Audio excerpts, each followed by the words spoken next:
when they are consuming your minds and your thoughts and your dreams, from the angels to the demons and to the mysteries unseen, there is no need to worry. There is no need for dread. It's just time to discuss the thing at the foot of the bed.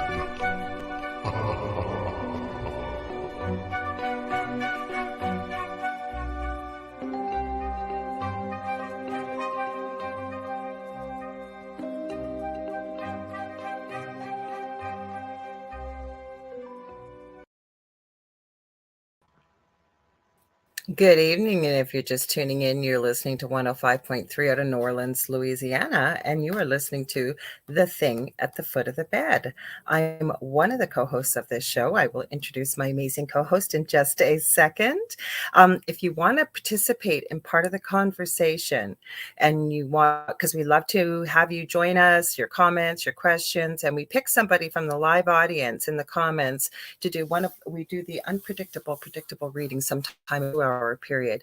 Hi, I'm Lorilei Potvin. I am also a host on this network from another show, my own show called The Angel Rock on Monday nights here, same time, 6 p.m. to 8 p.m. Eastern Standard Time. I'm a Canadian clairvoyant medium, crystal Reiki energy healer, Akashic Records practitioner, spiritual teacher and mentor, and I'm a registered nurse. And I should mention to you, we are being broadcast to you from New Orleans, again, in case I forgot. Now, I will introduce my amazing co-host, David Hanzel. Hey, Dave, how's it going? I'm good, Lorilei. I hope you are. You tell people who you are. That's why I should have said, go ahead and introduce yourself. But I'm still good, and I hope you are. My name is David Hanzel. I'm a spiritual medium. I guide channel, angel channeler. I talk to animals. I talk to all kinds of beings on the other side. I have since I was a child. I also have another podcast called Mystic Stew, which I make a couple episodes a month. They're short ones. I'll be amping that up shortly at some point. You can also find me on TikTok where I answer all kinds of spiritual questions. So you can find me at David Hanzel, at Medium David Hanzel on TikTok. All right. So, Lorilei, what is at the foot of your bed? All kinds of things, but one thing I want to do, I didn't get a chance to tell you this live, but I think it deserves a mention. I won't give too many specific details away, but David and I received an amazing private message from somebody who is a caretaker, I'll say, and they listen to our show while they're at work, and they work with the elderly. And apparently we have a circle of the elderly that now gather around not the old radio, but the iPad to listen to our show. And we appreciate everybody that listens to our show, but I want to give a huge shout out to them because apparently it's a big thing on Thursday nights there to gather around the iPad and listen to us. What do you think about that, Dave? I think that's absolutely freaking amazing. So hi, all you people, all you guys listening at your place of residence. We are so happy that you are listening to us. And if you guys have questions for us, feel free to have somebody write them into us if you can't get them. Because we do not. The person that introduced you to us, let them know, and I'm sure they can pass them along. Or maybe you want us to talk about something, because like I say, you know, I not that it's impossible, but it was so incredible to hear that our show was going out to a different type of genre that we had never expected within a home for people that are wise, I will say, and have lived a few more years than ourselves. And I thought that, you know what, that's so incredible. And we really appreciated your comments. We always do. All of you have sent many nice comments, and we really appreciate, you know, you're listening. And we do this because we love all of you, and because we love to talk and share what we receive from spirit as well as our own experiences, right, Dave? That's absolutely correct. And I want to also thank them so much for listening, and you're making a dream of mine come true. And that is for me and Lorilei as well, to get all this stuff out about the paranormal and all that, and just get people thinking, get people experiencing what's out there besides what you can just see with your physical eyes. There's so much out there to explore. Life is actually amazing if you just know where to look. There's stuff everywhere. I agree. But you asked me what's at the foot of my bed. And as you, if you've watched this show before, hi, Sandra. Hello again from Corvallis. I hope I said that right. Oregon. Welcome. We were talking, as we always do before the show, what are we going to talk about? And you guys know we love animals. We love living beings and even spirit too. But we were talking, and on Monday night, my cat decided to make an appearance on my show behind me. I couldn't see him, and he was distracting my guests. And you've often seen Angel. Dave has a few kitties, and I said, "Wouldn't that be cool if we talked about cats and the healing power of cats and animals and what have you?" Dave goes, "Let's do it." So that's what we're doing tonight. We're going to start off there, anyways, right, Dave? Yeah, I got a cool story about the cat. I wasn't always a cat person, Lorilei. And it's Yeah, that hard. shocks me, and I have not heard this story, so I want to hear this. Yeah, I was not always a cat person. We had a cat or two growing up. I never paid attention to them. When before all these things happened to me in 2015, I really didn't talk to animals that much. I mean, I was with them a lot, but I didn't talk to them like I do now. But what my cat that I had, his name was Charlie, and I had Charlie for 13 years, and Charlie was with me. I mean, those 13 years that I had him were probably some of the worst years of my life, and he stuck around whether I ignored him or not. I moved him from house to house. I think he moved like 6 times with me. He hated everybody but me. And he would literally, and I should have known, one of the places I lived at, he kept trying to attack the lady who owned the house that I lived at. He did not, and it turned out he was absolutely correct. She turned out not to be a very good person later on. She was hiding it all. She was, one of those people. But anyway, Charlie, in 2014, Charlie started, he was older, and he laid down on the floor, and he started breathing heavy. And it was like, he's just going to go now. He's going to go.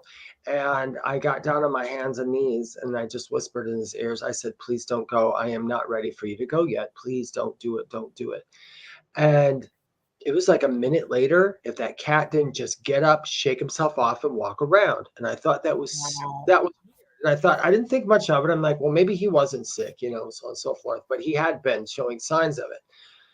My dad then, about a week later, brought home a kitten, and he just put it in my bedroom, and he said, "Would you watch this cat?" He told me the cat came up to him in the middle of a storm. I mean, this kitten, tiny little kitten, maybe about like 8, 9 weeks old, walked I up to remember this part of the story.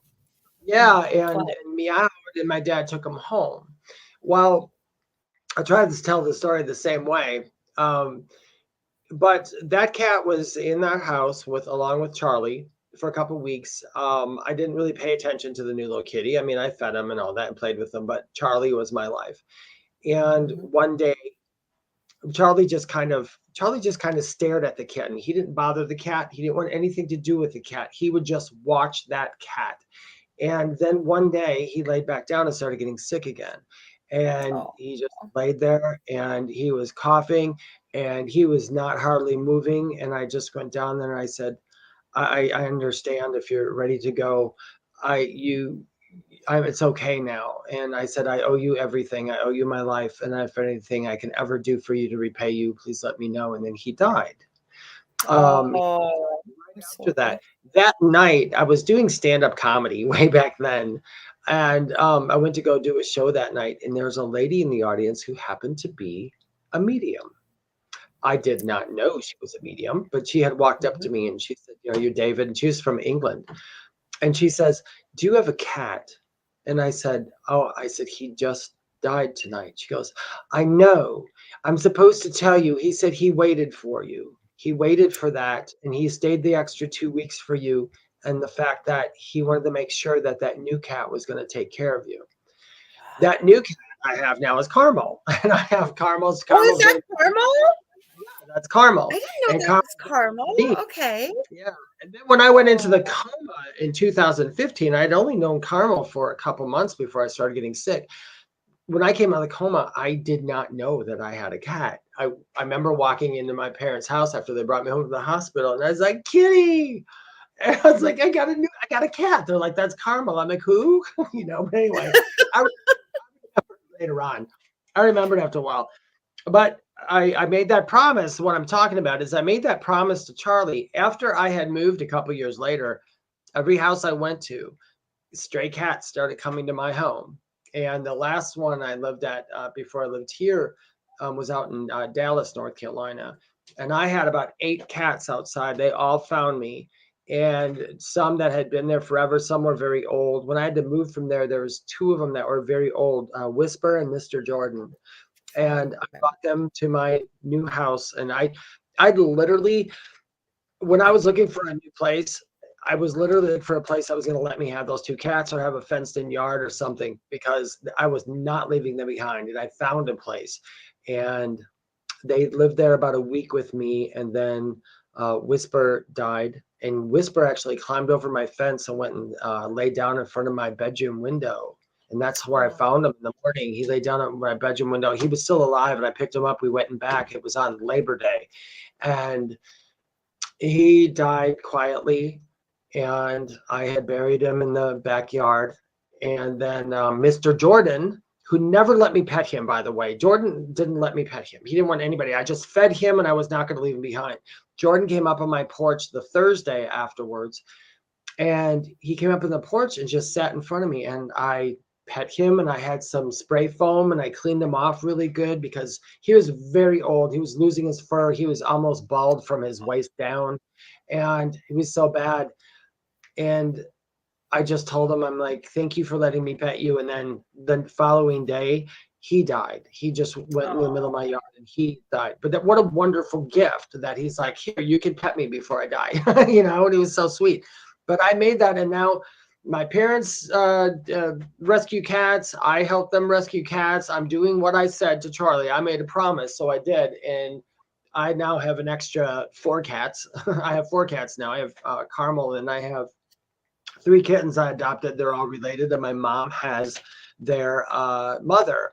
So I guess the moral of the story is I made a pact with an animal, and people, you can make a pact with an animal, and I did, and I was more than happy. If there's this first cat stayed with me through crap, and I could not believe that. What an amazing animal that was. I didn't abuse him or anything, but I would ignore him, or I was always crying, or I was always sick, or I was always drunk, or I was always something, and this cat stuck by me. So cats are amazing, amazing, amazing animals, and they do have the capacity. They're protectors. Cats are protectors, and they can protect you from negative energies. They can protect you from dark spirits. When I say dark spirits, I'm talking about I'm talking pretty much like a negative entity that's maybe near you or in your home, or was brought in by somebody else. Like maybe their vibe is really kind of dark, like a neighbor came over, and all of a sudden your cat would run up to you and stand next to you, because the cat senses maybe that neighbor's not so great. So they're letting you know, hey, not feeling good, And cats can see this, that I do know. After the last 7 years of doing this with cats, they have a foot in both worlds. They can simultaneously. Yes. Yep. I'm going to interject here because go. I agree with you. When I help people with the paranormal, I don't charge to help people with the paranormal. It's my one way of giving back, because when I was going through this years ago, I met a great many of people. A lot of people did want to charge you a lot of money, but there were people out there that did this from the goodness of their heart. And I feel it's kind of like paying forward in a way, promise you made to Charlie, right? And that's one thing I kept seeing. And because we did some research to back up. But the funny thing was, Dave, you had a hectic day. And I said, Dave, we got this. Because the stuff we looked at, we know this stuff, it. And the one thing I will say with cats, when I'm helping people with the paranormal, first thing I will ask them is, do you have any small children or pets, especially cats? Because cats can see, like you said, they have a foot in both worlds. One of the biggest things that was really surprising to me, and we're going to talk about other animals, we're going to talk about spirit animals, or animal totems. I just watched a great video, how to choose your or, find your animal totem. I mean, there's all kinds of things because animals are a big part of our world. And where was I going with the cat thing? Sorry, I got rambling here. My mind's going a million miles an hour here. The main thing is there's a lot of legend and lore around cats. And one thing I will share before we really get deep into it, the reason why I love all animals, as Dave does too, but with many things, there's so much misinformation about them. It goes right back to the Egyptians and beyond. And, I think cats can teach us about balance, like you said, about in both worlds, meditation, how to be grounded, how to be who you're meant to be, because you can't force a cat to really do a heck of a lot. Like you can train them, you can do whatever, and I think with most animals, but especially cats, they choose us, don't you, Dave? Oh yeah, cats choose you. I don't think you can choose a cat. I mean, you can try to choose a cat, but if it's not a good fit, the cat's not. You're going to be fighting all the time. But like all animals, and I know we're going to talk about all kinds of animals. Like all animals, dogs and cats are your pets. I always tell people they came here to teach you. They are teachers, big time teachers. I mean, and they do it in such a beautiful way. Cats are difficult teachers because you have to be able to read cats. But I think that's why cats come into people's lives, is to show them how to do that. Because cats are very psychic too.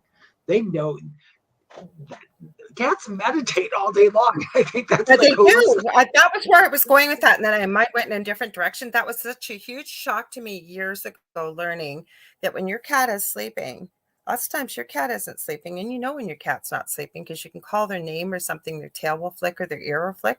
They're in meditation. Like that just blew me away. Oh, absolutely. I agree. I agree 100%. I mean, that's why cats, people always ask me, Dave, why do cats sleep like 18, 20 hours a day? Well, of course, there are physical and natural reasons why they do that. But on the spiritual end of it, the reason they do it is because they are connected. I think they are constantly, I don't know this for a fact. Okay. I have asthma. I don't have evidential stuff. But cats are constantly getting downloads and getting all these things all day long. Cats in the wild, especially the cats in the wild who come here who say, I'm only coming here because I want to do a cat experience and I might have a little bit of human interaction, but I'm not really crazy about that. So they might just basically come in and be mean, but maybe teach you something about yourself. Stray cats are big time teachers. Ladies and gentlemen, whenever you see a cat outside, if you can help it, or you can at least feed it or just show it some love, that's a wonderful thing to do. Even if you can't take it home, you can't do that. I understand. Not everybody can do that. But at least show some love and respect to a fellow traveler, basically, and it's what they are. They're another being, whether they're an animal or a being, a human or anything else. They are a living thing, and they are our greatest teachers. And without them, I think our world would be a really crappy place. I think it really would. Without all animals, like I'm going to read a few comments. We got Judy said, I watch her little Molly, and there are times when her head is tilted and she stares up. There could be lots of things she's seeing, it not necessarily even paranormal. Could be one of your guides, could be angels, could have fairies around. I know fairies sound crazy, but one of these days, Dave and I are going to do a show on fairies. I know we will. And we touched a little bit on them, but maybe we'll do a whole show on them, especially with the spring coming up over here in North America, and good way to connect with them. Sandra says, cats don't have owners, they have staff. Now, there's one thing I want to add to that. Do you want to say something, Dave? No, go ahead, add to it. All I was going to say is yes, but I'm going to go back to which I believe Spirit gave me. What we perceive becomes what we believe and becomes our reality. Now, again, if you have that kind of cat that you have that kind of relationship, you can't force it to change. But now maybe it's just me. I've had many cats and some have been some characters, but I've also had other cats, and maybe it's just who I am and the lessons I need in this lifetime. I've had the one cat I have now, Socks, is the epitome of my cat, Jessie. And I used to live with my best friend. She had Whitney. Whitney never came out. Whitney didn't like anybody. And she used to make my roommate mad because she'd sleep with me, with Jessie. Jessie, we used to call the party cat. Jessie was like a dog. Jesse would come when he was called. He liked his belly rubbed. He would drool when you pet him. He was the life of the party, super outgoing, cuddly, cuddly cats. And I find most of the cats I've had are like that. Socks is very much like that, very calm, very zen. And I don't know if it's maybe the way they were raised or probably just their temperament. But Socks is very much like Jesse. He looks like Jesse. So maybe Jesse and I are our journey together. I'm going to tell a story very quickly how I found Jesse, because I think it's cool about cats picking us. Absolutely, Okay. absolutely. Yeah. I used to stop at this pet store, and they took in stray cats and they would adopt them out and what have you. And I saw Jesse as this little ball of fur in there, and there was like 30 kittens, and I just fell in love with Jesse. And I'm saying, I'm so sorry, sweetheart. I will visit you as often as I can, but I can't take you home. My mom will kill me. She will. She really will. And as I walk out the door, somebody opened the cat door to see a kitten, and Jesse jumped like really high for a kitten down to the floor and started running out the door with me, and I had to bring him back in and tuck him in. So my brother didn't live with my parents and I at the time, and he'd pop by. I go, oh, you got to come by. He's a super cool kitten I saw. So I walk in, show him. And as we're leaving again, somebody opens the kitten door. He follows us out. So what does my brother do? My brother scoops up the kitten and says, we're taking Jesse home. I said, well, that's fine for you to do. You don't live at home. And my dad said he hated cats. Like, always said he hated them. So what does my brother do? Because my brother, I joke, was the golden child. So he runs downstairs while my mom's upstairs and goes and grabs some of her craft ribbon and ties this big green bow on his neck, puts him behind his back and says, look what I brought you home, Mom. And my mother's, your father is not going to accept this. Jesse stayed with us. I have pictures of my father laying in bed with the cat in his arm. That cat shows us. Sorry, I didn't mean to be so long about it, but Oh, yeah, cats will creep in your heart even if you hate them. My parents are not cat people, and now my parents take care of about like 12 cats outside, and they have 2 inside, and they're going to probably adopt a few more. Now, if you want to get on the more even, more stranger side of cats, we talk about a lot of it, but we talked about cats seeing the spirit world. I will say this: if anybody knows what psychic attack is, now I'm going to give you my definition of psychic attack. I am very susceptible to them.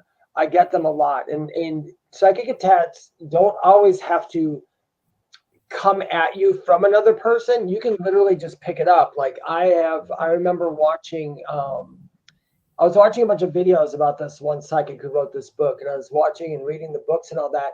And then in the comments section, there were all these people saying how she's fake, and they were saying all these terrible things on religious stuff, all this stuff from these people. All that negativity on that page got on me. And I was having the worst time. I could not shake it. I'm like, damn it. I didn't even realize it at first. I thought, why do I have this mood? And it was my cat who I would get in these bad moods, and this cat would kept scratching me or hitting me. Like, I'm like, what? Leave me the frick alone. Knock it off, Dave. Right? Trying to take away that energy, and the cat sat with me for a very long time. And as the cat sat with me, I started to feel better and better and better, and didn't realize that until one of my guides had said, that cats have, which I did not know. I'm going to tell you what my guide said. Cats can transmute energy. They can do it just like you heard of like the Violet Flame or Saint Germain and all that. Cats can do the same thing. They can take negative energy from you, and they're little black tourmalines. I mean, they're just perfect protective crystals. And they've also been used then as familiars. Do you want to talk about familiars? I did some research on familiars because I wanted to, because you hear about this, and this is kind of a trendy thing about familiars. So as I understand from the research I did with familiars, that it was never part of old time witchcraft, if you will, or witch practices. I don't like the word witchcraft, witch practices. But back in the late 1700s to the early 1800s, when the Inquisition was on and the witch burning trials and what have you, if you had, say, a pet cat and you were accused of witchcraft, or there was a rat in your house, or it could be any kind of animal, that was attributed to being your familiar, your assistant. And they decided that it had to be in league with the devil. So they figured that these animals were demons. That's where the familiar came from. It was a really good video I watched on YouTube from a guy that is a practicing witch. Go ahead, Dave. Sorry. Say no, you're perfect. So I have this beautiful book. I think Lorilei has thing of it. This is like almost every spiritual person in the world has this book at some point. But I'm going to read you what it says about familiars, because I don't have that one. You told me about that one. I'm still looking for it. So looking for it. I thought you were talking about the animal one we talked about ahead of time. Sorry. Yeah, that one you have, the animal speak. So this is what the psychic dictionary that has all psychic terms and all that in spiritual terms. It says, the familiar, a live cat or other animal owned by a witch upon which she transfers or he transfers psychic energy in case of evil-orientated activities. The witch summons esoteric world forces to possess the animal, which then has the intelligent need to help carry out the witch's evil action. Animal is sent to the area where the evil is intended and performs in a manner.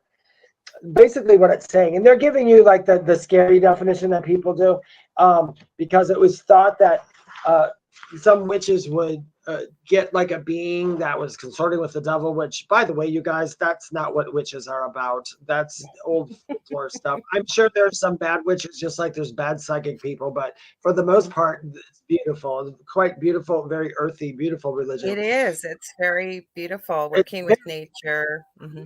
I studied a little witch stuff when I was younger, but it was just not something I was called to. But it doesn't mean that it's bad. It just means you know how many people think I'm a witch?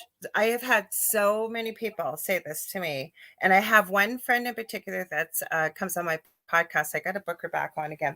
She never says things like this, and she told the most incredible story. It's getting a little off track, but it's interesting. She never told me this before. She doesn't tell a lot of people her mother was a witch. And she's amazing with plant medicine and all kinds of stuff. She was raised that way, but she writes books and stuff. So she comes on, super interesting guest. Dell's really gotten to know her and really likes her. Anyways, last time I have her on, she goes, before I do a podcast, because she has, I believe it's, I don't quote me, but I'm positive it's on Coast to Coast AM. She just started over there. Anyway, she said, before I do a podcast or I'm a guest on a podcast or whatever, I always pull a tarot card, or she calls it tarot. So whatever way is right, correct. And she said, do you know, every time I come on your show, and she's been on between my previous network and this one probably 10 times, she goes, I've never had this happen. I get the same identical card for you, the Empress card. And she showed the cards, like she saved them. She used 2 different tarot decks before. Interesting. But the reason why I mention it is you are absolutely right that, you know, witches get a bad rap. They really, really do. Anyways, my whole point is she was one of the people that she brought up about being a witch. And I said, I'm not a witch. She goes, oh, sure you're not. She was blinking. She never says things like that. So I must have been a witch in a previous. We could have that in our past lives or background. I'm sure. Yeah. I'm sure. I'm positive I do. Just during this lifetime, it's not something it vibed in with me. But to get back to what the book wasn't cutting down witches. They were telling what people often thought about familiars. And one of the things, and I don't know how true it is, I don't believe it is, but witch would cast like someone related to the devil into the cat. So it came in as the cat and it did like the witch's bidding, through, it just has a cat body because it didn't have a body on the other side. It's got to come into something. So it comes into the I cat. saw that lore, Dave. That was some of the lore that came from the Inquisition. Now, this is just from a couple witches' perspectives that were having a chat in a store that they run with, all those beautiful, wonderful items. Like I just got this recently. Looks like it's got a little crystal on the end. It's a pen. So I don't know. Sorry, I didn't mean to cut you off. But is that what you saw, that it was sort of a perceived thing, or that they thought that it was a real thing? Some people thought it was a real thing. And I think it might be perceived. I don't know if there's people out there who are actually trying to do that. Who am I to judge? But I know that cats get a rap from that. They get a bad rap from that. I mean, even on like when it's Friday the 13th, or if it's people see black cats, they always want to go hurt cats. That's how silly human beings are. They listen to this folklore about this stuff, and when they see a black cat, that's their excuse to hurt it. Which never do that, you guys, ever. Black cats. In fact, I can tell you the color meanings, because I wrote down the color meanings, the ones I knew, and I wrote them down a little bit more. But the black cats are spiritual protectors, and that's why witches probably had them. They are literally spiritual protectors. They can transmute negative energy. They have counter effects. We know scientifically they can heal bones. I mean, and tissue. I even looked up the megahertz. I believe their purr is between 45 and 120 megahertz.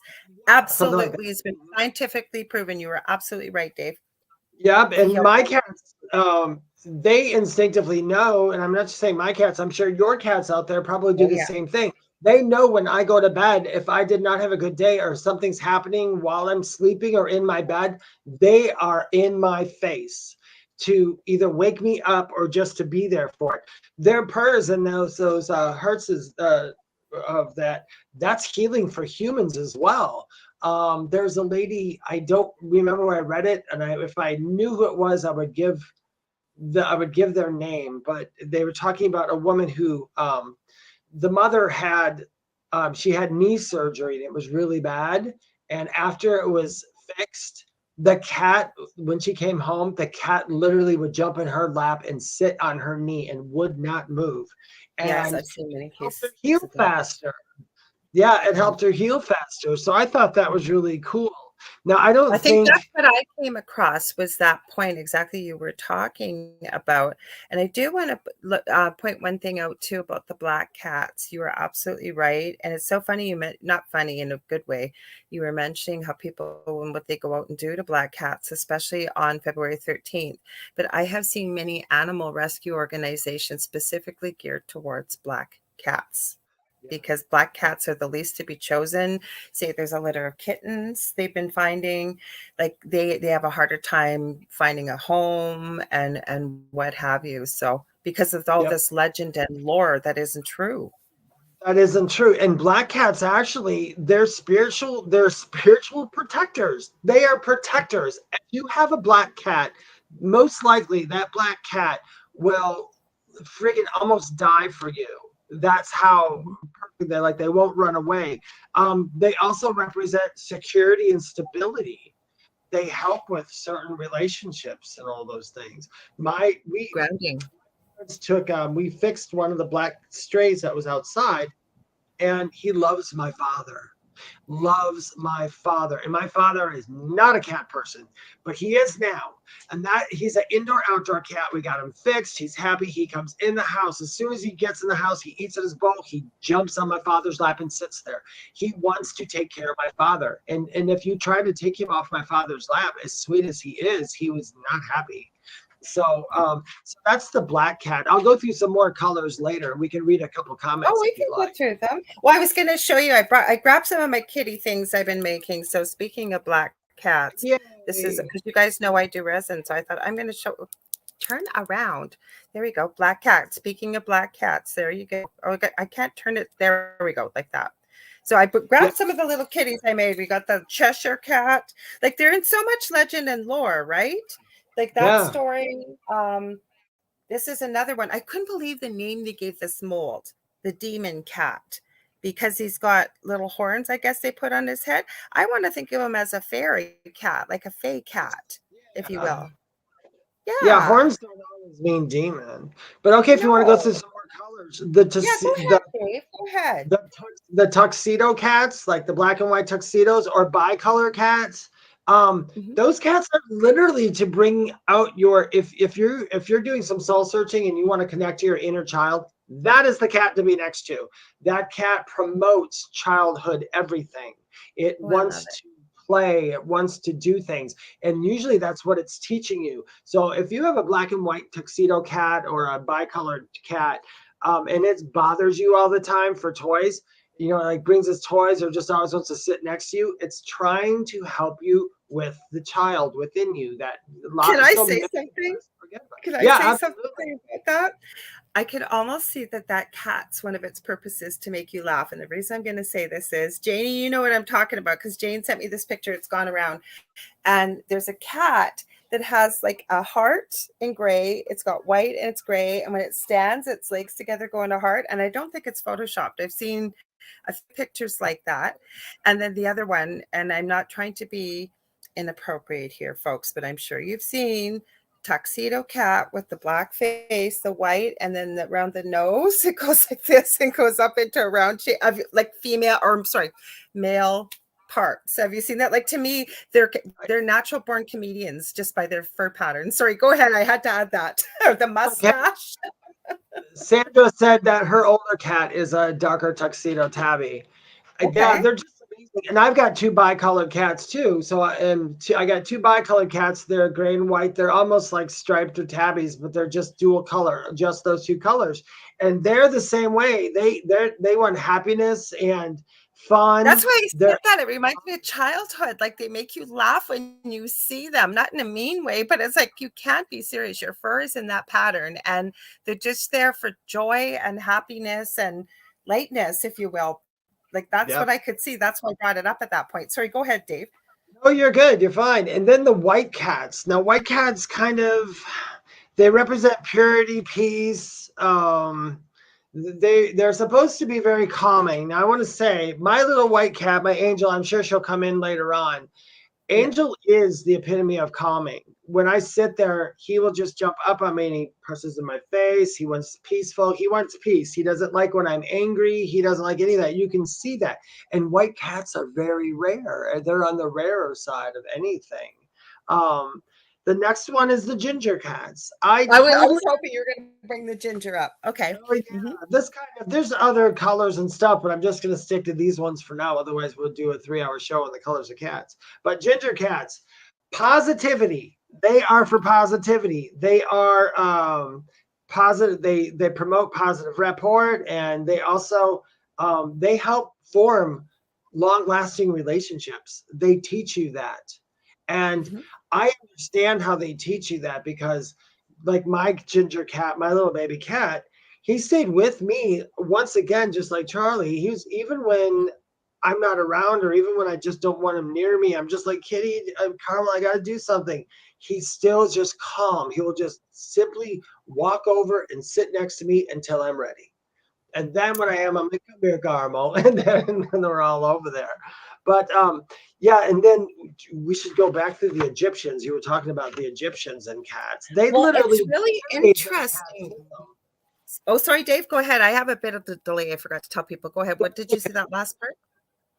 In Egypt, a lot of the pharaohs and all that, their cats were buried with them. Hopefully the cats expired first, but they well, no, but you know what I learned? Okay, my son-in-law, when his cat, who he has now, one of our kittens, it was always known that if there was a tortoiseshell long hair being born, that was my son-in-law's cat. They weren't, my son and his partner were just sort of going out at that time. So the moment that Zeppelin was born, we knew this was Sam's cat. So, but Sam before had a cat named Bastet. I think it was Bastet. And I thought, what an unusual name. And then till I did my research with the Egyptians, and I went through about the cat goddesses and who, I think it was Bastet. No, it was Bastet. I'm sure it was. But the point was, they were identical looking, but how powerful this particular cat goddess became. She was a symbol of fertility, kindness, love, abundance, and what have you. She became very, very popular because I was getting into, why did the Egyptians worship cats? And then what they got into, now I can be wrong, okay, this is just the research I did and many different sources I looked at. Apparently how this began thousands of years ago and why they worshiped the cats was because they would have, say, a wonderful, beautiful harvest. And a lot of the food back then was grain related, like bread, and I forget what else they'd mentioned. And they kept getting rats getting into their harvest that they would store for the year. and it would be completely desecrated with rat feces and what have you. And there was a lot of stray cats, so they started embracing the cats, I guess, because the cats would protect their harvest. And it got to the point of religious status. And as they went up higher and higher and higher with the kings and the queens, and then I think they know, like the Egyptians were pretty smart people back then. I think they recognized exactly many of the things we talked about, Dave, about them having a foot in both worlds. The magical properties, there was a lot of magical things with this.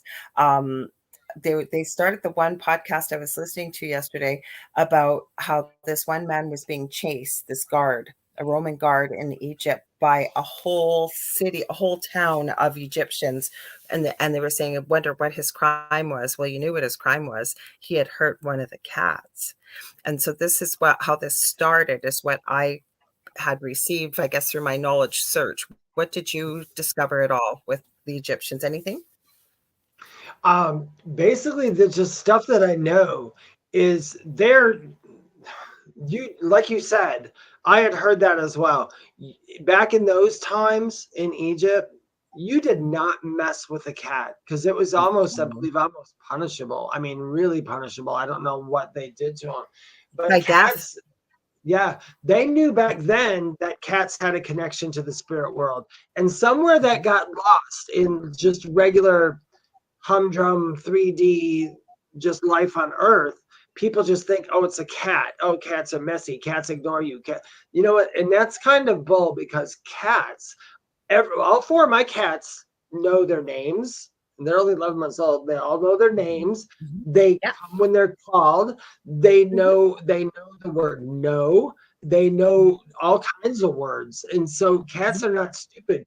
Cats just choose to not be.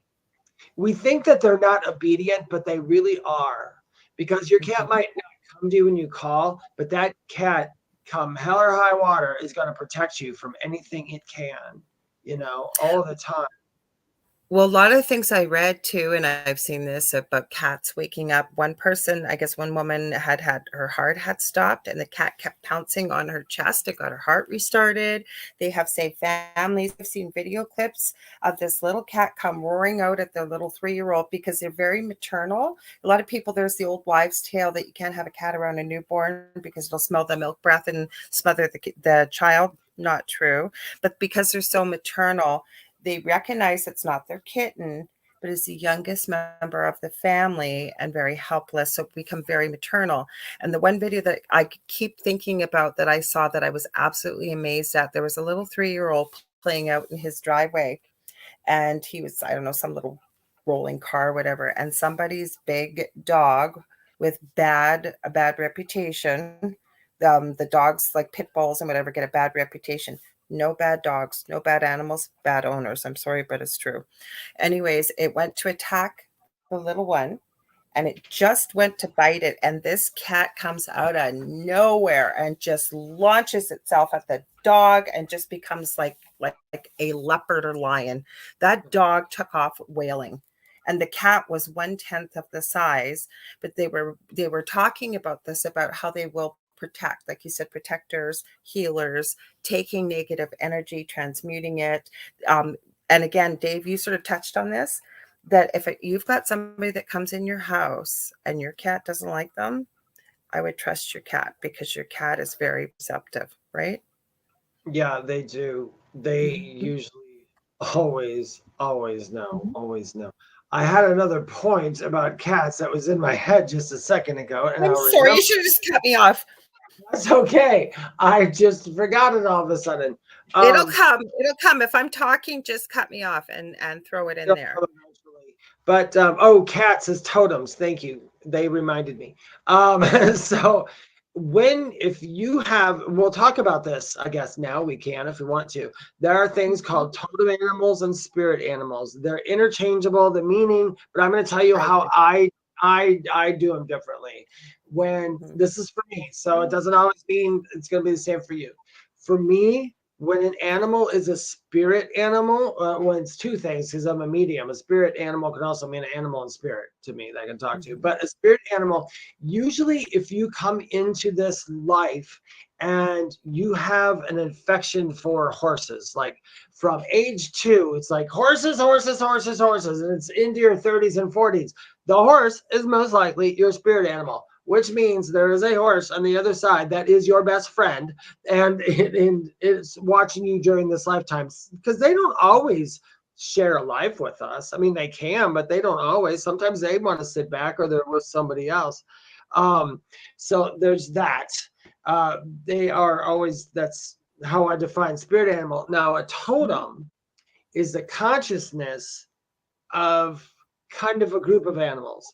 So if I were to say my totem is the lion, they're usually talking about all lions in that, and sometimes cat. But anytime a cat is your totem, or somebody tells you, hey, there's a cat that's around you from the other side, or a cat's a spirit animal, that's because most likely you need to learn independence. And that's usually why that cat is a if you have a totem or a spirit animal as a cat, it's usually because it's trying to get you to be more independent, to be yourself, to not follow the crowd, to live your life, without, unconditionally, without what anybody else says. Just do it. Did you have something to add to that, Lorilei? Sure, I agree 100% with you. When you first said lions, okay, for an animal type, when you first said all animals of it, I'm thinking, okay, where's he going with this? And as soon as you said what you said, it's not just an individual, it's the animal, like the whole animal. Yes, I agree. And the interesting thing, I was going to try and find her while you were talking. I'll try and share it. I listened to this and it was really interesting. It was like, what's the difference between a spirit animal, animal totem, and I forget what the other one was she used. But what she was talking about was exactly what you're right. You're right. And I like the way you explained it much better than she did, about if you're crazy about whatever, right? And you probably have this on the other side. It's basically one of your guides. Animal totems, like we also, how she explained it was, it's kind of like you said interchangeably, but she was also talking about the spirit of an animal. Like, for example, I'm going to tell a story quickly. I probably told it on the show before. A couple of summers ago, I was sitting out in the backyard. It was 2 a.m.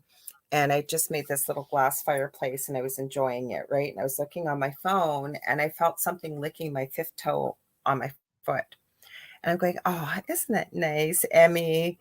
I'm thinking she licked me. And I realized, oh God, Emmy's inside. What just licked me? Look down, baby skunk. I took off and just flew like across the yard thinking I'm not afraid. I'm just hoping he's not afraid and doesn't spray me. He didn't. Then 2 weeks, no, maybe a week later, we're on the front steps, enjoying the front, the fresh air. Dell goes inside. It's nighttime.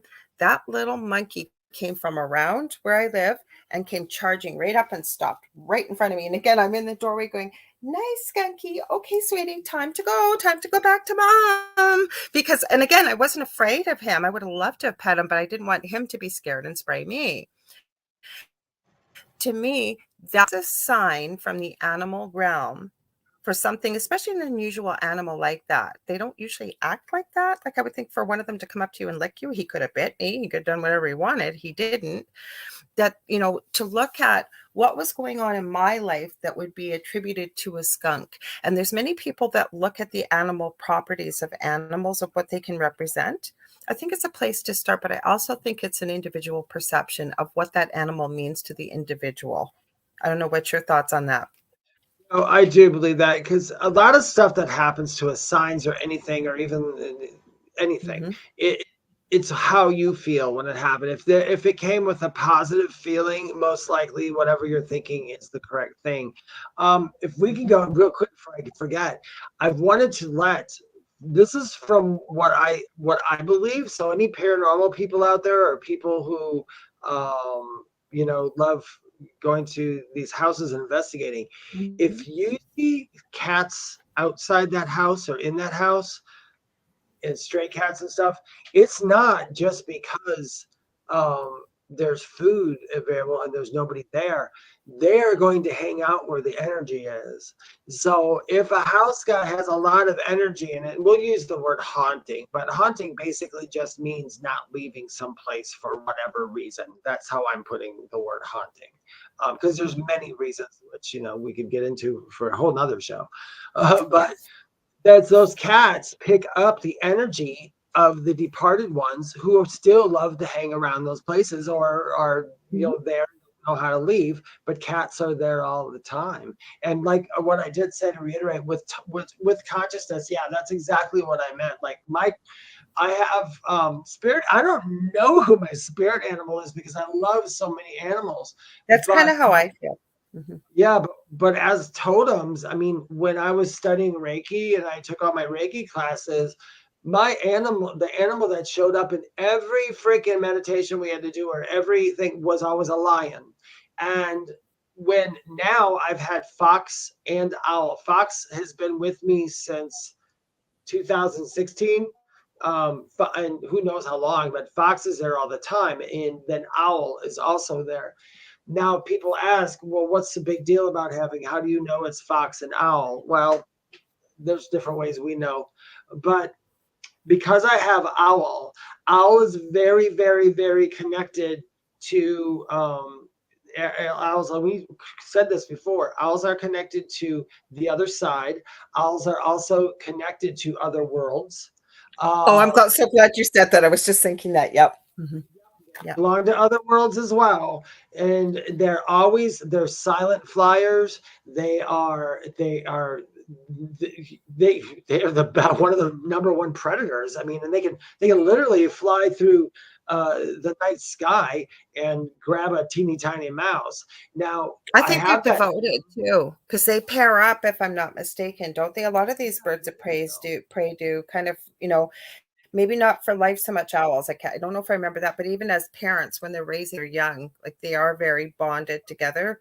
Whereas there are other birds of prey that bond up for life too, right? So never mind. Exactly. And then totem animals, when you get a totem animal and the totem animal comes to you, I got owl coming to me because of all the things I've been studying for the last couple of years. So owl is there. Owl also represents and reminds me to fly above and see below from another angle. So they're always asking me to see it from another angle. And wisdom. And wisdom. And then the fox. I thought so, Sandra. Thank you. They're resilient, man. They're resilient. They're beautiful. They can hide anywhere. Yeah, they're just not afraid.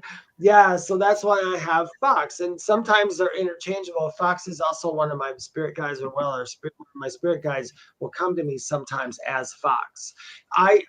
With what Lorilei said, I agree with you. Whatever you feel is what you should feel. But if you can't feel something or you don't know what to do, my best advice to tell you, if you keep dreaming about hawks, like you can't stop dreaming about hawks and you don't know what that means and you can't figure it out yourself, don't look up the spiritual meaning of hawk.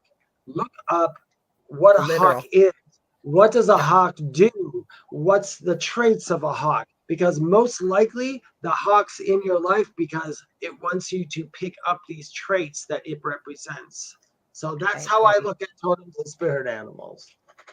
You know what I think my spirit animal is, or my animal totem, I'll say, and it kind of goes back to childhood. So I could read very early, and I remember probably dogs, some kind of dog, probably a wolf, I would think. I was always reading, like 5 and 6 years old, these adult type encyclopedias on dogs. But my big thing, dolphins. My first tattoo on my lower back is a mama dolphin with a middle dolphin and a baby dolphin for my boys. I've swam with them. That is one of the most magical experiences in my entire life, I think, was swimming with dolphins. And I had no idea how big and powerful they are, because as much as you see something on TV or in a video, much different in real life. So the other thing that I've always been attracted to, that's not really from this realm, but I do believe maybe at one time some form of it existed.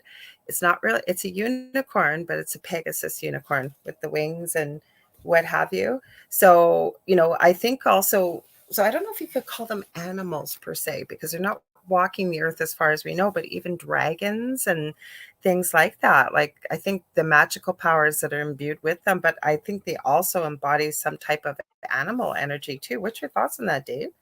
On which ones?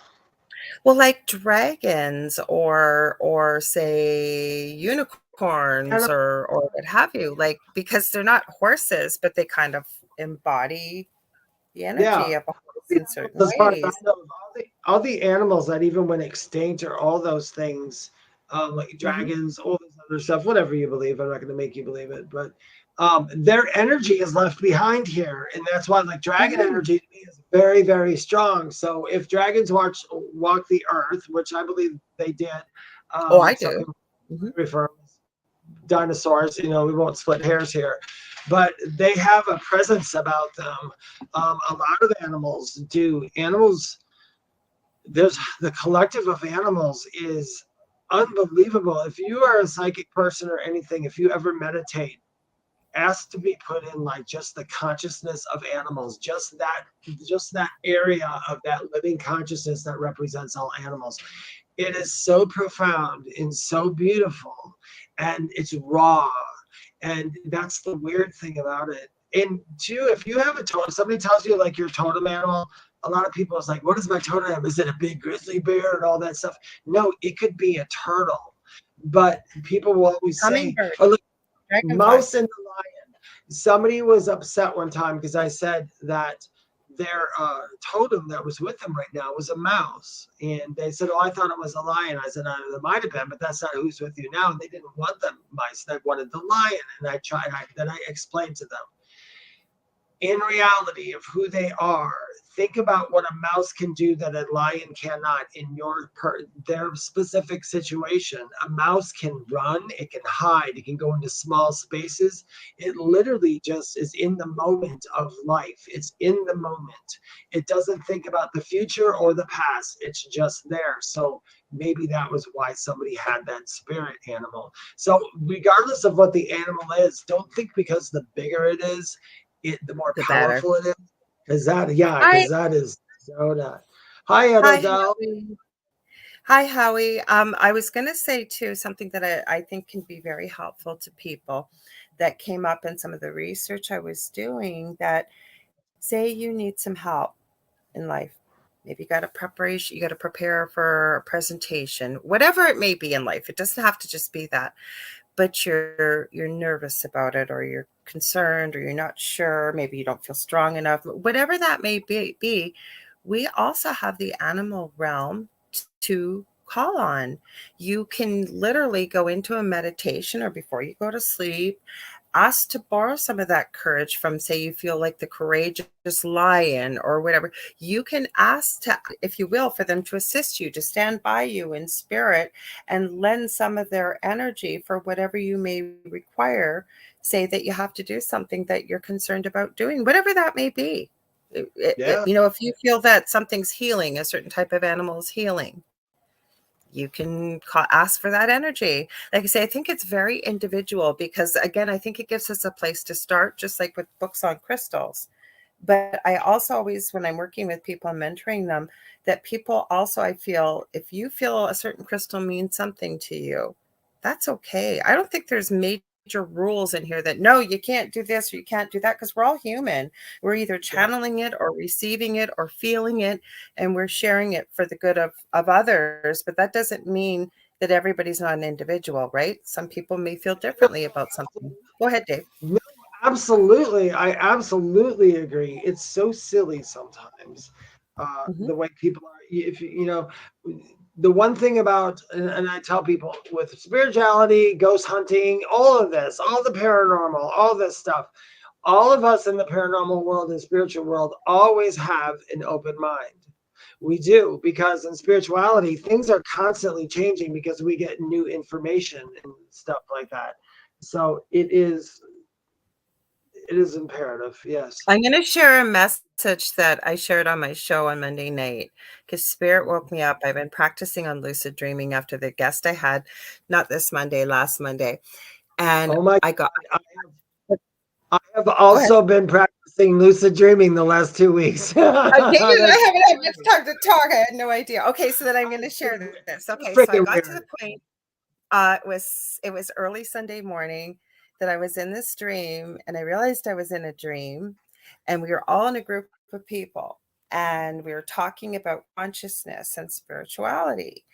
And I realized I was awake in a dream. I recognized that no, I'm not sleeping, right? I'm sleeping, but I'm awake. I'm conscious in this dream. I'll say it that way. But then spirit woke me up because they wanted me to write this down. And I don't know if this will be resonant for anybody else, but they went into consciousness and they kept saying that the consciousness and the universal consciousness is limitless. And they kept saying, repeat after me, limitless, limitless, limitless. Write this down. And what they were trying to say, and hopefully I do this justice, is basically that if we can think of it, we can dream of it, we can perceive it, anything that we can do, because they were trying, I think, to expound, if you will, the powers that we have as human beings, and not from an ego perspective, but we've just never been led to believe exactly how gifted and incredible we are as human beings.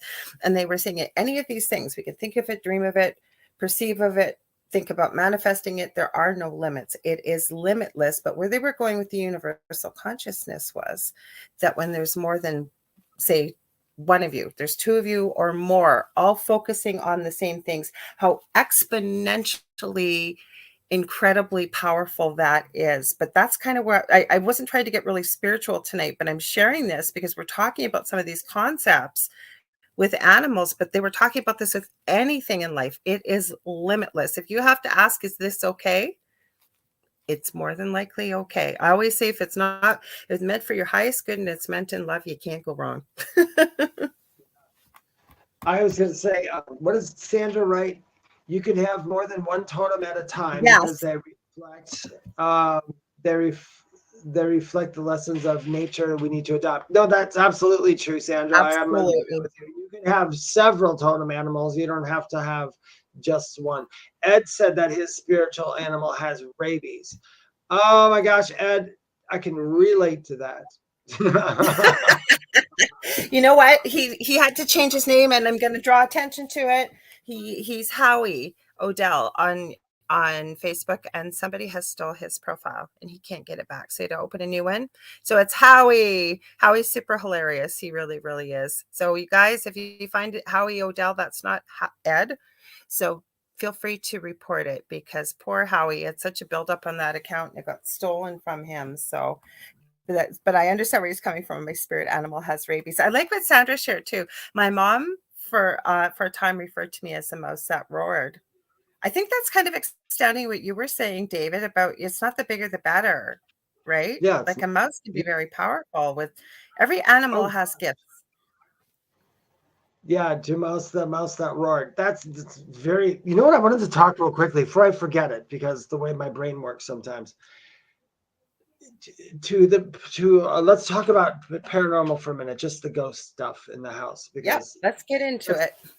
While we're on this planet, it exists. So, but a lot of people, now, hear me out, paranormal people, if you're listening. A lot of people say there's a ghost cat or a ghost dog in some place, and you know what? That's true. There most likely is an animal in there that is not in the physical, who is running around. That does not mean they're totally not trapped. But here's what I would suggest to any paranormal groups who does investigations. If you have a good medium that goes with you, because a lot of paranormal people will take a medium with them. If you have a really good medium that can conversate and speak to the souls of animals that are crossed over, have them in that house that you are in, connect to, if you saw, like you thought you saw a spirit animal in a house, have that medium connect to them, because that animal will be able to direct you where the activity is going on, because they know they're part of it. They know. I don't know why people aren't using that. And mediums can do. I mean, a lot of mediums never think about doing that. I've done investigations where this sounds really crazy, Lorilei, but I've actually asked the birds outside. Why not? About because they Yeah, have the information and I have the skill to listen to them. So it's a win-win situation. And I think most mediums actually can talk to animals. There's animal communicators who are amazing at it. You know, that's their whole life. They study it. But just about every medium at some point could probably have some sort of conversation with a spirit animal that's in a house, because I believe that could help investigations quite a bit. I believe it would. no, I can't disagree with you, Dave. And the thing is, I don't think that's weird talking to birds. Are you kidding? Heck, if you can connect with even any bug, I know it might sound really creepy, but any spiders or anything that are in any of these places, I would too. They're going to know. Yeah. Oh, real quick, not to go out. So I study shamanism. Okay. I love Okay. shamanism. I do without it. Mhm. I journey all the time. If anybody don't know what that is, you'll have to look it up. It's an explanation, but I journey a lot. And in one of my journeys, I had talked to a spider, and I had two spiders, and one was a really big, ugly spider, and one was this little teeny tiny spider. And as I was speaking to them, do you know, most people would have been afraid of the big bad spider, but that wasn't the case, because they told me the black spider was non-venomous. It was just, he's like, I just go through my life and do my thing. The little one was the mean one. The little teeny tiny one was the mean one. And he wasn't like telling me he's mean and he wants to hurt people, but it's like, I'm the one who bites. And like, oh, I got you. But so it's interesting. So I journey and I talk to insects and animals. I talk to rocks. I mean, it's people Yeah. go, what? You talk to rocks? That's just David, you're just being crazy at this point. But hear me I don't out. think you're being crazy. Yeah, everything in this world has a consciousness of Energy. some Mhm. sort. Everything does. I mean, the chair you're sitting in still has some sort of consciousness to it because it came from something to build. Now you Now, it know doesn't. why I brought up that message from spirit, right? Consciousness is limitless. So here we are talking about rocks, and and then when you break it right down to what we're all made of little atoms and things like that. Yes, and like I said, the more I go through life, and the more I research and the more I look at things, and like I always say, the more I open this doorway, the more bigger and infinite it is compared to what I always considered was just regular everyday life. And there's so many mysteries and conversations and knowledge to try and attain and learn, and it's constantly evolving with the experiences I think we have and the people we connect with and things that we learn. So I don't think that's crazy. I'm so glad you shared that, because people don't think about that. But what other things people don't realize, and we can only speak for English here, I don't use a lot of euphemisms in say French or Spanish, but there's a reason why we have sayings like, God, wouldn't I like to be a fly on the wall, or I got a monkey on my back, or I got, if we Yeah, really, it kind of goes back to what you said, Dave. If people don't know, say an animal keeps showing up in a meditation, look at what that animal is, look it up, because I think we use a lot of literal euphemisms, if you will, of like a fly on the wall, right? Or birds, carrier pigeons. And I don't know if it was a dream or not. We're getting into the strange and weird now. And that's I know okay. I've seen movies, like especially these mystical Middle Ages type, with the fairies and the elves and whatever. How many times have they shown bird that actually could be able to talk or be able to pick up what's going on, say in the enemy camp, and nobody pays attention and they fly off? Why couldn't that happen? Right? Yeah, So I it's true. Crows, for instance, crows, they can hold Mhm, grudges. Crows will tell other crows about you. I mean, they're intelligent. mhm. Um, Ed Odell, I know this answer. Well, let's read the question. Read the question, Dave. That's why I Okay. highlighted it. Yeah, I know this answer. Okay. If you're interested, I can show you all the validations that I have. I have the validations of it. Now, it says Ed's writes. Oh, he's raising his hand. If we can stop time, does the spirit world hold and stop time as well? No, but here's why. Even if you are able to stop time yourself, you're only stopping it in the dimension that you are in. The rest of I the agree. dimensions are still going on. So the entire world doesn't stop with you. just your perception of you and the world you're in stops with you. As far as the other side goes, from what I know, that's kind of a moot point, because the fact that time doesn't exist on the other Okay, side. I was going to say this. I didn't mean to Yeah. cut you off. I'm sorry, No. Dave. I was going to say this. Howie, I know it says Ed. Howie is part of our world. He's a light worker. He's intuitive. He's got the Riff Network. Guess what he just said to your answer? I'm going to highlight it. Applause. That's what I get. That's what I've gotten. And my guides have told me the same thing too. They're like, you're never stop. You can't stop time for everybody. And the reason is everybody would have to be in on it, because Plus, there's no time on the other side. everyone There's does. no time And there's on no the other time. side. So yeah, they don't care. Sandra Sharp, can we throw hers up there? Because I love crows. I was trying to get some of them. Crows are extremely intelligent and can remember faces. They share that with their friends. Yeah, they do. They have little crow conversations. Did you see that girl? Did you see the makeup she was wearing? That was awful. And I mean, they will do all kinds of those things and talk. And they'll hold grudges too. And they're protectors.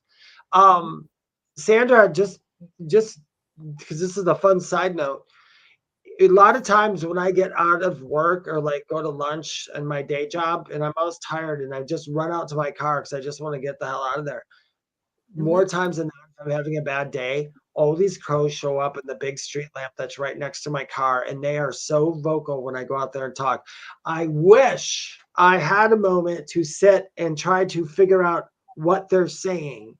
And for the most part, most of the time they're telling me that they need me to get out of this mood I'm in, because then they show me death and like a body in the ground and all these vultures on it. They said, that's where you're steering your energy. You're killing it. Stop it. And so that's the only thing I can get from them, but it's quite interesting. I think that's a powerful message. Well, I'm going to read Sandra's comment. She said, I have a spirit cat that jumps on the bed sometimes when my cats aren't even in the room. I'm going to share something quickly. I have a couple things. I didn't know if Debbie was here. I don't think she is. But Debbie, she's here from time to time, Grassburger Schmoley. Years ago, I was talking to her, and she was laying on her bed. We were on Skype, and I said to her, I think I've probably told this story on here, if not my other show. And I had said, did you have a cat that used to lay on the bed next to you? And she said, oh, yeah, that was my Boo. She passed away about a year ago. Her name was Boo, right? And I said, you're not going to believe this, but I am watching a cat. It's got to be in spirit because I could see through it on the screen. It's grooming itself. It just looked at you as you said her name. It's flicking its tail. And she's going, take a picture, take a picture. So I took a picture of the screen. I don't know if I can make it out so much, but she says she made out Boo in that, and she believes her other cat that had passed previous to that was in the picture. Now, to add to that very quickly, Sandra, my son, the one with autism, was so bonded to his cat, Mocha. He got her for her birthday, and she passed away very suddenly and very quickly of something very rare. That night, and he will still swear on it too, we were coming downstairs and we were talking about Mocha, and as we opened the door to a room, we heard her meow. And literally at night, for the longest time, because these two would communicate with each other, I swear they were inseparable. You would feel her plop down on the bed and you'd see the indentation on the bed. So I do believe our animals, until they know you're going to be okay, you're going to heal. I think they stick around sometimes. I'm going to agree with you on that and tell you a story too as well. I still have two animals that visit me, and I know it's them. Charlie still visits me. I can feel his paws on my bed, literally. And so does Toto. For those of you who don't know, I won't go into the story, but Toto is our dog that got killed by our two other dogs back in 2015. Toto, I can feel Toto jump on my bed. And literally, I have to turn around and go, what? Toto's a lot heavier than the kittens. So yeah, I believe those animals do that all the time. Go ahead, Lee, and go ahead and read away. So Jane says, when you wake up to the fact that every living being on the planet has a consciousness and an opinion on everything, a whole new world is open to you. Animals are here to teach humans love. I agree. Unconditional love, living in the now, living in the moment. Even when it comes to eating, taking only what they need, no greed. And then she also adds, if we would only listen, meaning about, so I'm going to repeat that, animals are here to teach humans love. If we would only listen. I will send y'all a beautiful communication with an anaconda snake. It made her cry. Wow, I'd love to see that. I bet you it's amazing.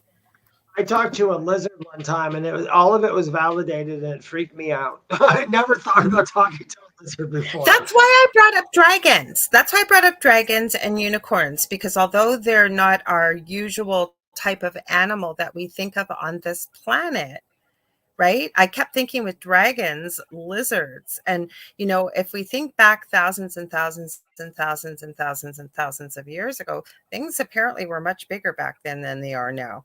So I don't know. Maybe dragons were part of the dinosaur family. I don't know. Who knows? Oh, yeah. Right? I do not know. All I know is that consciousness exists. Mm-hmm. Oh, Sandra, the older cat came in to participate in the conversation. Oh, how beautiful. I love it. And she also said that she used to talk to crows in the parking lot at work. I love talking to crows. Although crow is one of those living beings out there that it takes me a while to hear them, if that makes sense. Mm-hmm. Because the funny thing is, crows, like other animals, communicate to me like how an animal communicator does with other animals. They shoot me images and feelings instead of words. Crows can literally throw me words.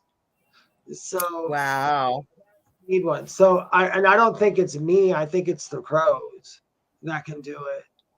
Because I've had a crow literally direct me saying he was going from one place to another, and I didn't know what he's talking about. And about 10 seconds later, he got up his little blamp, he flew, and he went right to the point that it had me look at earlier. And I thought that was pretty cool.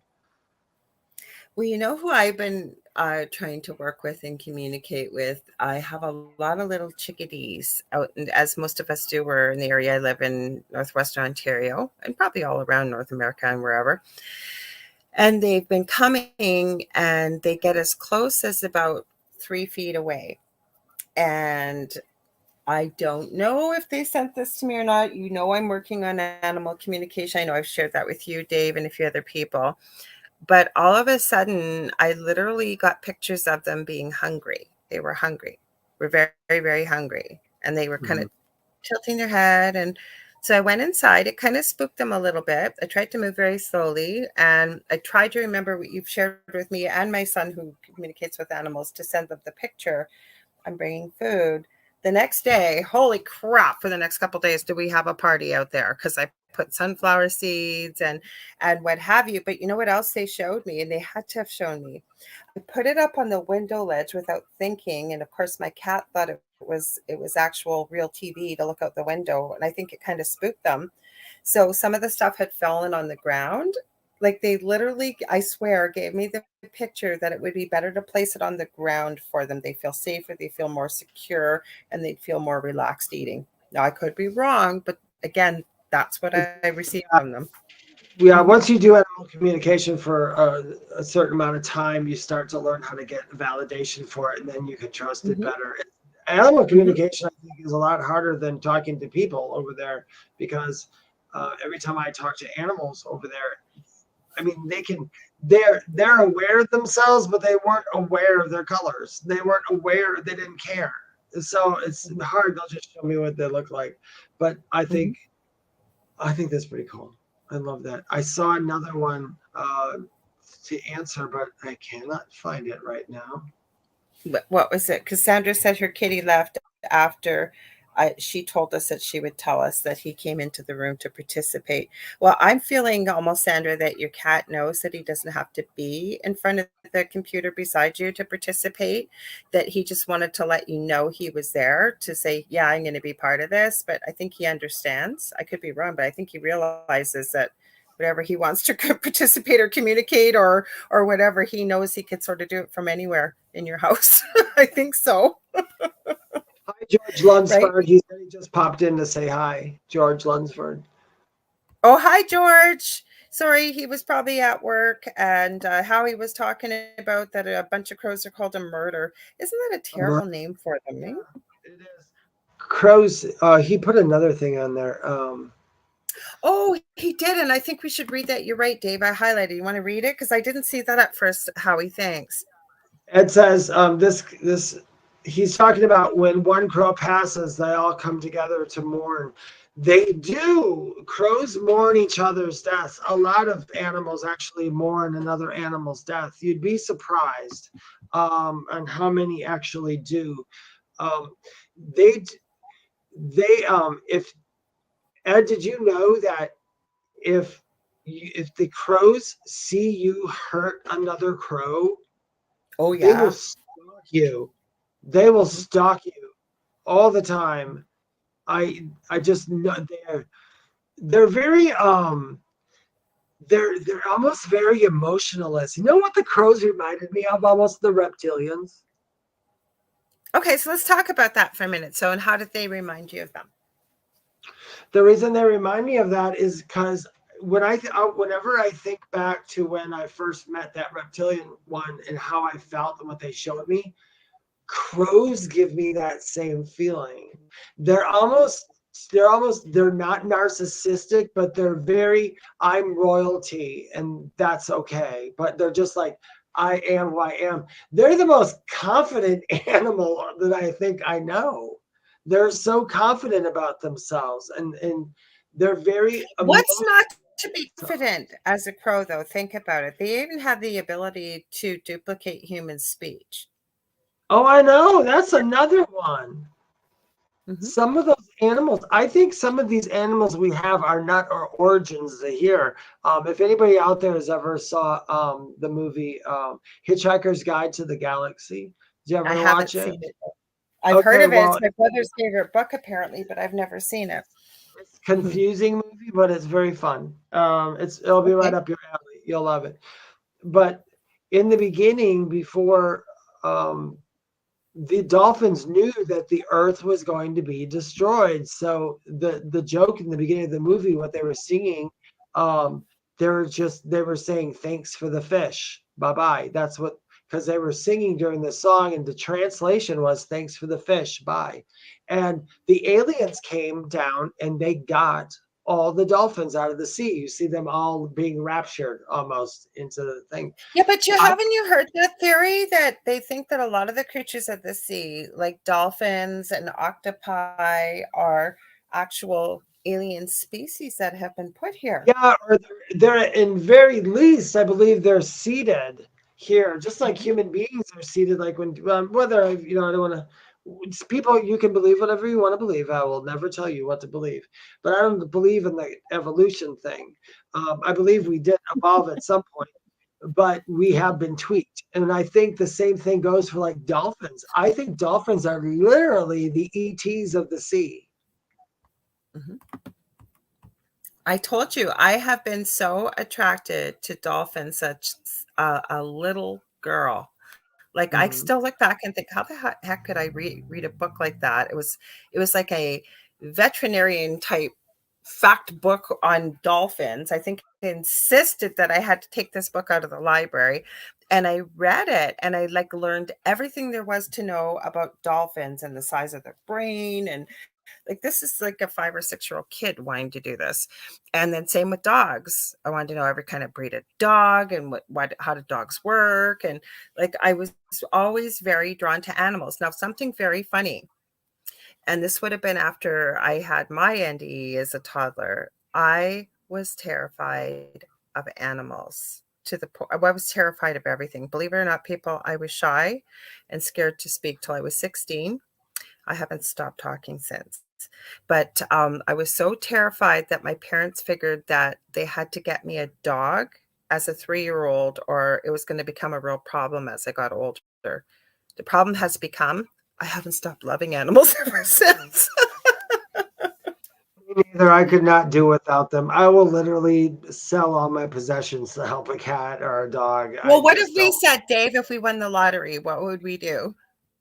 I'd buy a farm and rescue all of those freaking animals. Yep. What did we say? I've said the same thing. We've said it on air here. Both of us, we do it. Yep. There would not be any old dogs getting ready to be euthanized because their owners said, oh, they're too old. We don't want them, or nobody wants to adopt an old dog. I will adopt the hell out of every old dog there is if I could. That's just how it goes. And I think everybody should.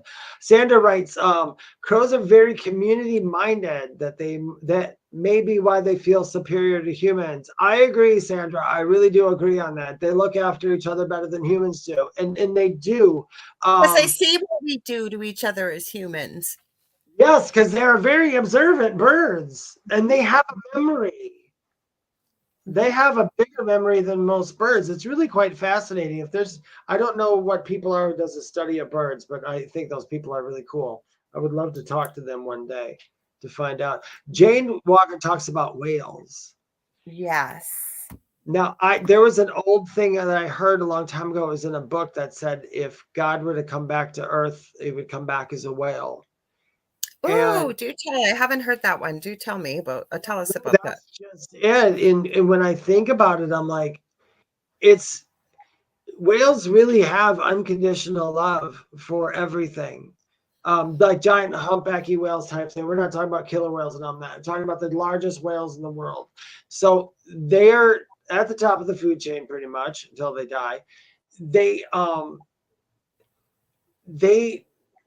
have that beautiful song. You can hear a whale song and it does something to you. It lifts something. It does something. Yeah. And also that animal is like, it's mysterious and it's giant and it just takes over everything. And I guess that's kind of what God is. So I understand why God is also like that. It's a giant force and it's just going through. It's like the water or it's some environment. It's just going through it. It doesn't want to harm anything and it doesn't want to be harmed and it doesn't have past judgment on another animal. It doesn't swim away and go, ooh, krill, they're stupid. So that's the comment for tonight. But I think maybe that's why they got that from. You're just krill. Get out of my face. Yeah, you're just krill. Well, do you think we should do a reading, Dave? We got just under half an hour left. So if anybody's I think we should. Yeah, well, we'll still carry on, but let's see if anybody's got any questions for Spirit. And if something lights up, we'll pick somebody and do a reading. I even I bought this deck. I don't use it that often. Cat deck. No, we knew we just weren't going to talk about cats, but you know what? Cats, I think I adore dogs too. And I think dogs do healing in different ways. But there's just something so magical and mysterious and much deeper, I feel, about cats. Like, I feel cats are so grounded too. They really are. They teach us about how important it is to be grounded, in balance, being whom we are, not worrying about what other people think, that what we know what is best within our inner knowing of doing what we need to do. And I think sometimes, like I said, cats get a bad rap, but I think, again, where we started, Dave, we can learn so much from cats. True. And like when people talk about the difference between dogs and cats, now dogs can see the spirit world as well. Yeah. And I told the story about when I first read the book, The Thing in the Foot of the Bed, where you sat behind a dog and looked between the ears to see if you can see a ghost. The difference between cat and dogs is because dogs stay grounded. That's what it feels like. Dogs just stay grounded to the earth. They realize they're at the earth and they're here to do what they're doing, so they stay grounded there. Where cats are like, are you kidding me? I'm going to sleep 18 hours a day and I'm going to go back and forth. So that's kind of how I look at it. Dogs also see the spirit world, but they're more grounded in the 3D experience.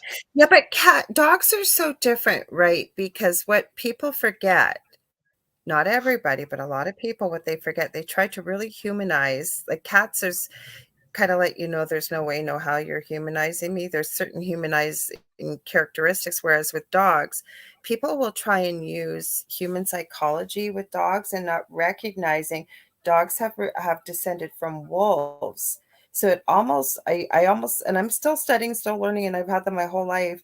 But to look at a wolf pack and how a wolf pack interacts, because what people don't realize, I think some anyways, is that a dog looks at you as their pack. So whether it's a whole family and what, so there's many lessons to be learned from many animals as we talked about tonight, but cats and dogs are quite popular. But how many dogs get rehomed or in shelters or whatever because there's behavior problems, there's whatever there is. When I think if we step back and we go back to the root of where they've come from animals, you know what I mean? Versus cats, like cats are who cats are going to be. They're less dependent. They can be very independent. Like I said, there's just such a difference between the two. Exactly. A cat on the streets can find food. It will find food. It can hunt food and it can jump out of dangerous way. And a doggy doesn't have that. Doesn't hunt mice and rats and all that. So it No, has but they can pack up. They can pack up and get into a pack. But that's what people do, I think, miss sometimes with dogs. I'm not saying everybody, so please don't think I'm painting everybody with the same brush. But as much as we love our pets, we need to realize that there is a difference. Otherwise, we would have a baby, right? The puppy would be a baby, not a puppy or a dog. So again, we can adore them, spoil them, whatever we want. But I think like that's what makes me sad is when people don't understand that human psychology doesn't work with a dog necessarily, whereas a cat, maybe I'm not expressing it properly, a cat kind of lets you know who it is and what it is and how it is, and it's not gonna put up with that crap. You know what I mean? Like no, that's not happening. No. Whereas a dog, it's like, what can I do? How can I help? You know what I mean? Like there's a different type of energy. Do you think there's any connection between any of the earth animals, besides the owl that I spoke about, like cats, dogs, any animal? Do you think there are any animals here that are connected to life outside this world? You know what I'm saying? Because I know we know dolphins. Well, I was just doing a bunch of research on dogmen. Apparently, there was a dog-like species here. Kind of sounds very similar to what dogmen may be. There's this thing called Donovan Dread and Lilith Dread. Wasn't looking for it, came up, and it started playing while I was doing resin and I was listening. And people write in their encounters with these type of cryptids, and they're quite terrifying. Now, the interesting thing, I guess you got to look at it two ways. Nobody has ever written in and said they've been attacked by a dog man, which seems to be half man, half human. Yeah. But then again, maybe people have been attacked, but they're not either here or able to write in to tell that they've been attacked. Do you see what I'm saying? Yeah. So there's that. But I also truly believe when you look into the Lyrians, right? I believe that there's a cat type species of ET. Just I like heard us. I haven't saw any pictures, and I haven't either. They draw the pictures for it. I hope I don't laugh because I just hope they don't smack a kitten head on a human body. Turn them into space cats. Nyan kitty. No, there is. I don't know if the race, because like there's a race called the reptilians, and we have reptiles here. There's also the ones that are painted on the hieroglyphics and all that. Those ones with the dog faces, and people have talked about a race of aliens that resemble dogs too, as well. So you wonder if they came here and said, "Hey, how you doing?" So apparently, depending how far back you go, we've done some research, Del and I, on this for a few shows. We're not talking thousands; we are talking hundreds of thousands of years ago. There is some historical lore, now with no proof, obviously, they didn't have cameras and what have you, of a race of people that look like dogs. They had dog heads and the fur, but they were bipedal. And I don't know what happened to them, where they went, how they went. It's hard to say. So, and again, it seems with frequency, people are reporting dogman encounters. are you getting more? And the thing that people always say, the smell, first of all, the eyes are like, one person really described it well. And one thing I was hearing, that it almost looked like Christmas lights in the daytime, like, but the eyes were glowing so much. But the biggest thing for them, they said they had this giant head, almost the size of a bear, that looked like a dog, so much hair, almost looked like a lion mane. Then it went into a humanoid body of a man, but the muscle was just, there's no comparison. And then the legs was the strangest. They said they almost looked like backwards dog legs, the way they stood up. They said they were as equally comfortable being on two legs as four. I don't know. Where'd they come from? I don't know where they came from. I know that I've heard the reports of them too. There's so many cryptids and things outside of what we just see on TV. You know, a lot of them. There's tons of them. And I think you'd love a card drawn for my older cat. Okay. Yeah, do you want a card draw for your older cat? Sorry, I'm guys. going to draw a cat card. You draw what you want, Dave. All right. No, Sandra says, yes, I've heard. Oh, I didn't even know it has this nice little ribbon in this box. Sandra said, I've heard of feline like ETs. Yeah, I believe it's, I could be not doing it justice. I think it's a Lyrian, Lyrian. Correct me if I'm wrong, Dave, if you know any better than I do, but I've heard of that. Are you looking? So, She's not even listening to me. I said, I've, like Sandra mentioned about, she's heard of feline like ETs. Yeah, I saw that. I've never, I don't, do you know what they're called, Sandra? Because that's what I was saying to you. We're concentrating on something. I said, I heard that they're called Lyrians, Lyrian. And then I said, correct me if I'm wrong, Dave. And you go, what? So I knew you were either connected with spirit or what. Yeah, they were chatting. I asked a question and they answered it. No, I'm sorry. I'm sorry. I didn't realize. I apologize. Go ahead. Oh, no, you didn't. That's fine. Because I didn't even know they were going to pop in. You said, I'd love a card drawn for my older cat. His name is Diego. So, Lorilei, you guys, you probably don't see this much, but we're going to do a card pull for a cat. What's wrong with that? I'm pulling it from my cat deck. Oh, it's right on top, too. Oh, interesting. Of course, there's not much information on here. We got alert, the number 3, and oh God, I need my glasses. Hang on, guys, I'm getting old. Can't remember hearing what the ETs were called, the cat-like ETs. Okay, Aussie cat? Interesting. So I'm going to have to focus on this card a little bit because I know there's a lot of info in here. So let me look. I kind of, well, what I'm picking, go ahead and jump in if you want, Dave, but what I'm picking up from Mr. Diego there is that, of course, he's around you, but I think it's kind of like what I said to you before, Sandra, that he's so wise and so in tune, paws in both worlds, that he let you know, he communicates with you all the time, but he let you know that he was there listening to the conversation. And once you acknowledge that, he walked away. That's kind of who he is. Still taking in a lot about the world. He has a lot to share. There is something with these, I don't even know what these are on the wall back here, but there's something about these, like these holes. Like, I don't know if it's that he can see into other dimensions or he's channeling knowledge from over there or what it is. I don't know, Dave, can you tell what those are? Or even Sandra. It's something about these.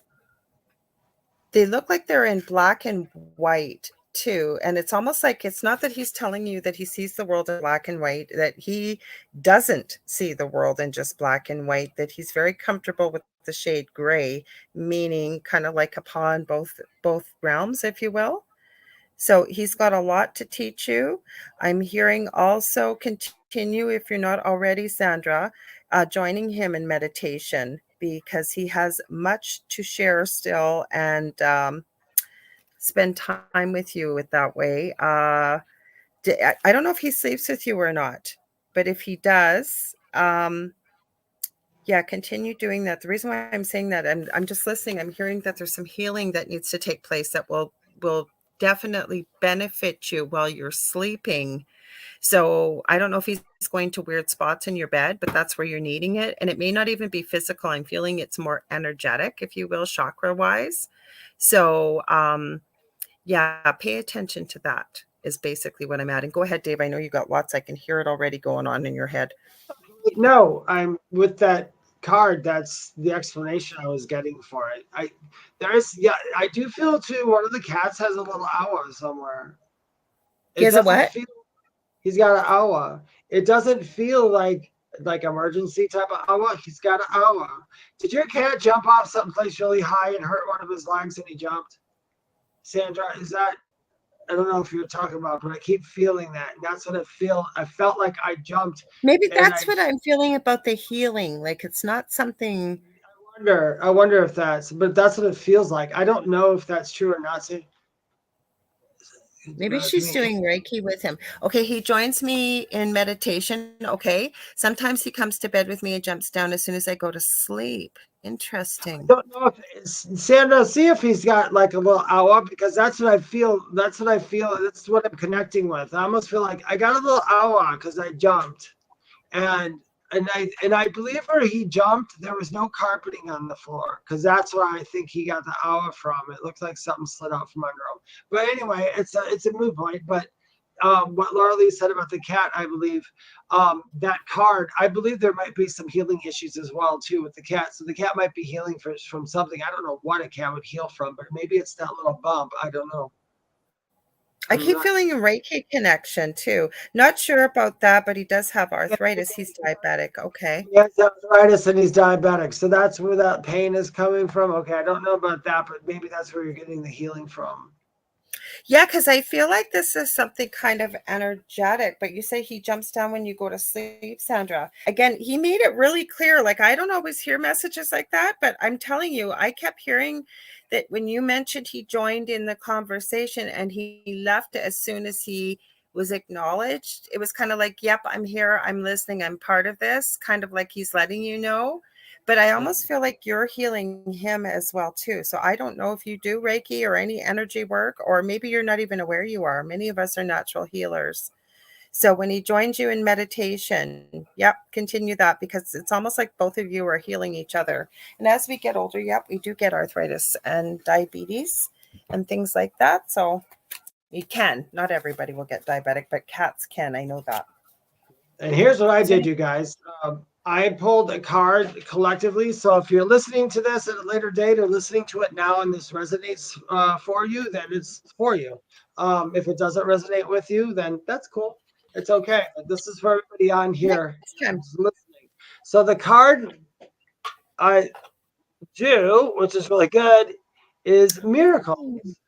The thing is, I'm gonna have to go off what the card means because there's something else that goes with it. In the state of the world that it's in today, when you feel down, when the world feels like hell, if you're one of those people that say we live in hell on earth, what's happening is you're following,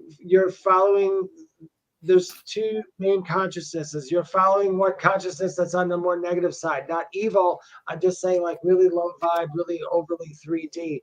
So they're letting you know totally focus on something different. If there's something out there that's bothering you, change that focus and keep that focus because that's the world that needs to come to you. It's telling you that there's miracles going to be happening for that.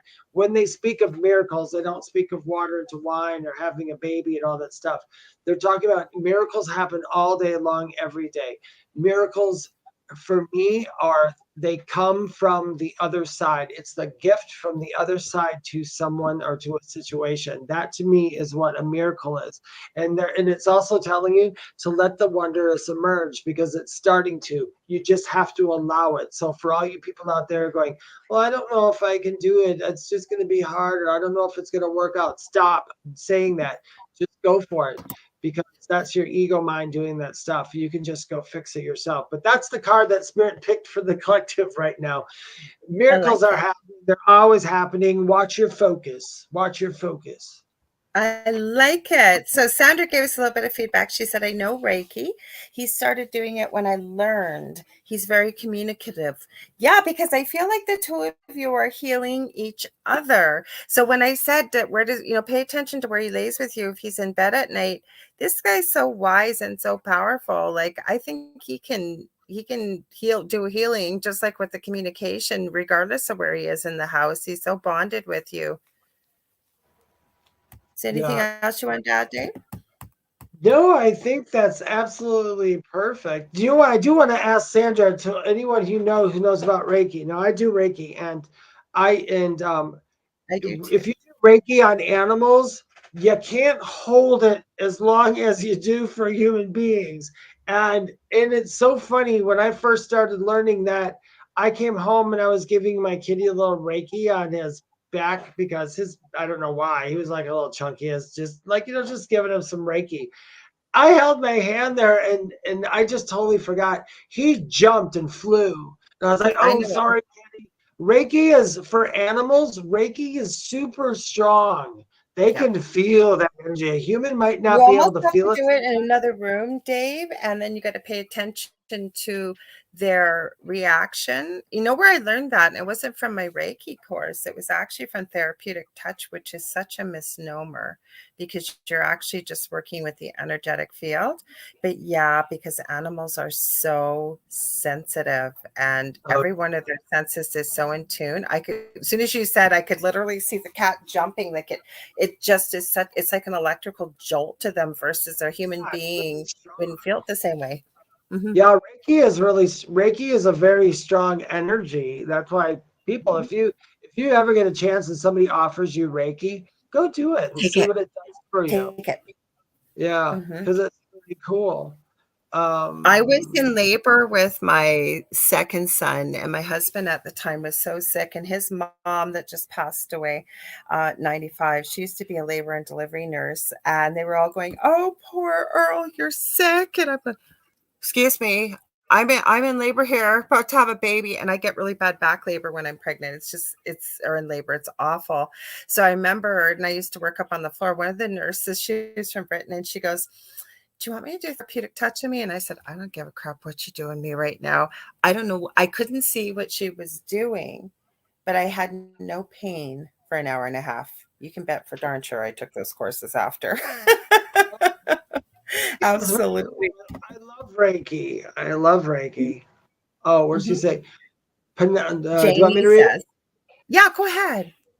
Penelope Smith talks about a group of cats in spirit who work together to help humanity. The OCC Wow. Orange Cat Contingent.